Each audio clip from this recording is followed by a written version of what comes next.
Okay.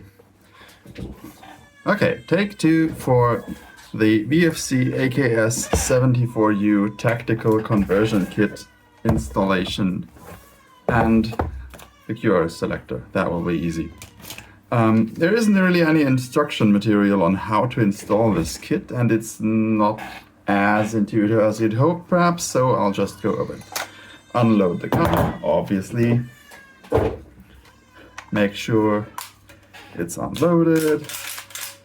Remove the recoil spring, bolt carrier, bolt, and for later already, selector by pushing down on the disconnector in there, rotating it up. Well, wait. First of all, pull the trigger with the auto safety pressed, then push back on the disconnector, rotate it up, and it pulls out. Then, next step to make it easier on ourselves is, or will be in this case, to take a pin punch, in this case a 2.5 millimeter, and push the dust cover retaining pin out to one side. It is not captive. You could pin it out to make it captive, and when you pull it all out, push forward on the dust cover while you're pulling it, and be careful not to let it go snappily, because this plunger and the spring will want to come flying out. Put those to the side, put the pin to the side, put the top cover to the side. Now you can also pull out off the gas tube, flip the handguard retainer from front to back while pulling back on the handguard ideally. That pops forward, then you can move the handguard forward and slide it out. So much for uninstallation of that. Next, we start the installation process. Now, the tactical kit comes in the same box as the 74M tactical kits do, that also work on the 105. And inside there you will have the rail top cover, the trunnion bracket, the barrel bracket, the gas tube, and the handguard itself, plus a set of screws that we will go through one after the other. You will also need an M3 or 3mm Allen key. This works. You can also use a long bit if you have one, but you will need something with a bit of added length, so a short screwdriver bit will not work. All right, let's take it all out of the packaging. Let's take it out of the packaging in the order that we need. We'll do the dust cover last, and we'll start with the handguard and gas tube, because those two intermingle a bit weirdly. Take all these parts out. We can also take out the dust cover for now. It doesn't really matter. First, we put on the bracket for the handguard and put on the handguard a bit. It goes on like this, and then while pulling this forward, we can pivot it up here. Now, at the same time, we come in from the top with a gas tube and wiggle that in. It is tight. It may require a bit of force to get pushed past this point at first, but it will go in there, and it won't be a problem afterwards. Now I noticed that I forgot something. Let's not forget this bracket. We'll come back to that one later. Bracket in, gas tube on top, and we're golden on that front.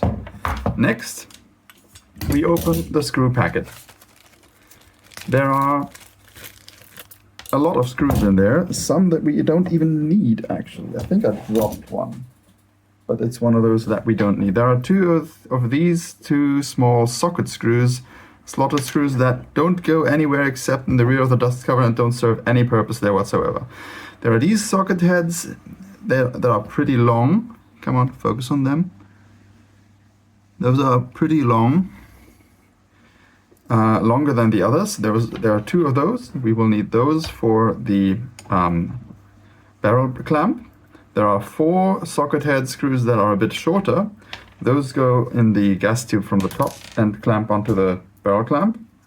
And there are four dome head screws that go into the trunnion clamp, the trunnion block. We'll deal with those first. Take our 3mm Allen bit and snug in those one by one. This one is snug. Do it crosswise, just to be sure that you don't apply torque unevenly.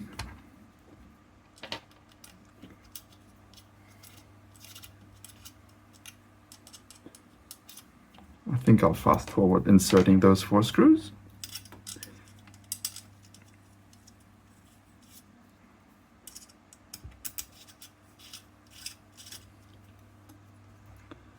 And number 4, if the handguard looks a bit rough, that's because I've installed it before and messed up the installation of my MVG foregrip a bit, so it's kind of jammed up in there. Unfortunately, I don't like M-LOK all that much for that reason.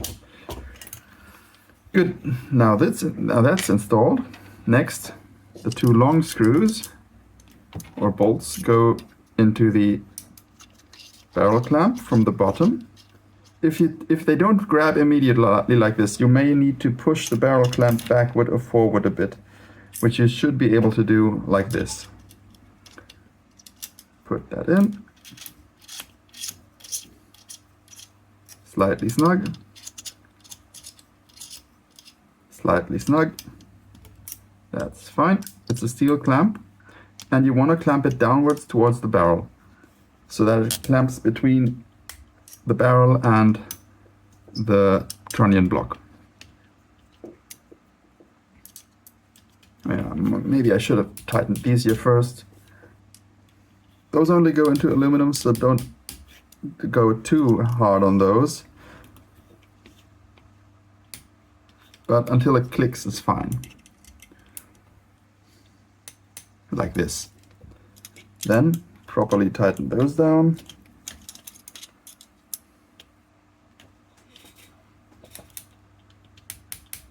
Click, click, click, click. And click. Oh, yeah, I forgot something. Dang it.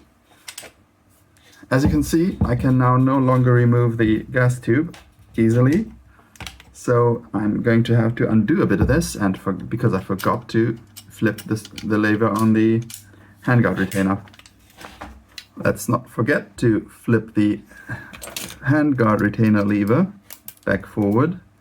You may need to make sure to align it properly in this direction and lengthwise, because it can be out of alignment and then you won't be able to flip it forward. It's quite loose now, but it actually does get some spring tension from something later on, so it doesn't really flop around as much. If it bothers you, you can always just shim it. Now, let's put that gas tube on. Make sure that the screws here are still loose. And then it just goes on like this. And you can get back to tightening down the screws down here. This one. Snug, snug, snug, snug, tight, tight, tight, and tight. And tighten these here. Bit tight on both sides. These go into steel, so these can take a fair bit of torque. And you don't want them to loosen. If they do loosen on you, just put a bit of Loctite on it. I'm just going with torque for now. And now the 4 screws from the top. Same deal as with the bottom screws. Make sure to tighten them crosswise. Snug them up first and then tighten them.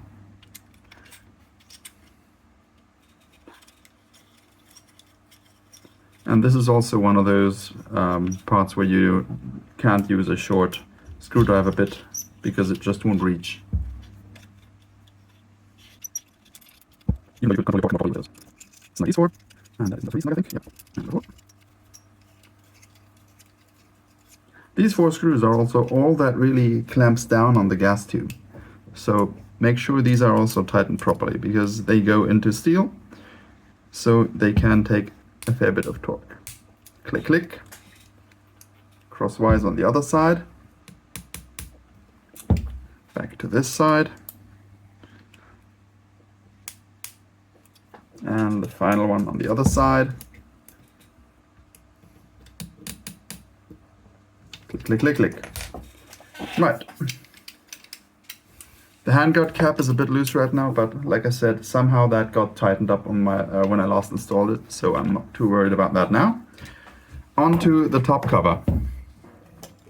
First, we put back in the spring and plunger for the spring mechanism. Then we take our top cover and ready the hinge pin. We then need to push it on slightly from the top while pushing in the plunger. And then we have it aligned like this. We make sure to properly align the holes. That takes a bit of fiddling. And then we can just drop in that pin. Where did I get light on it? There.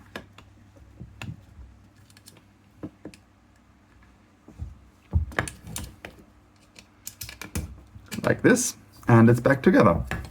That's all there is to this. And for the QRS lever, after you've disassembled it like before, push it all the way in that it slots to the other side, pull the trigger, and flip it down, and it's installed. Now let's put it to the test that everything works as intended. Bolt carrier in, recoil spring and guide rod in. The dust cover is really tight at the start of the back, so you may have to pop it in like this. You want that to be the case because it does have to retain 0. And then you just charge the gun and the button pops out at the back. Seems like everything's working fine, and the installation of the AK Tactical Kit is done. Small addendum. These two socket screws that I mentioned earlier, the tiny ones, they just go into these two holes. They don't go all the way into these holes even, and they serve no purpose there. So no one, as far as I know, has found any definitive purpose for these screws. They don't serve as backup irons. They don't hold anything there. They don't clamp down on anything. They are just there.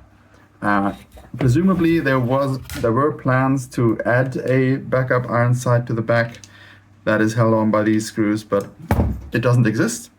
And since they don't go all the way into the top rail, I'll just leave them off. And that's that. And if VFC ever do release a rear peep sight for this, because it would be a natural fit, that'll be cool. But until such time, no use for these screws. Keep them around, but no reason to keep them in. Another thing is that the top rail is not quite in line with the front rail. In fact, it has a slight downward slope. So the rear sits a bit taller than the front relative to the receiver. It's not a big deal. Any optic worth its salt can compensate for that with zeroing. But it's something to bear in mind when you're considering whether you really want this kit, because you need to be able to cope with a bit of jank on it. But aside from that, I don't like the QD swivels in here. They're in a position where I think they're uncomfortable against my hand if I put a sling loop there. So I'll probably put a QD socket on a hinge up there so that I can comfortably C-clamp here with a heat shield probably up there. But yeah, that's the only thing. Those are the only two gripes that I have for now. Other than that, it is comfortable, it's not too heavy, and it adds a lot of functionality if you want to put stuff on M-LOK. Cheers!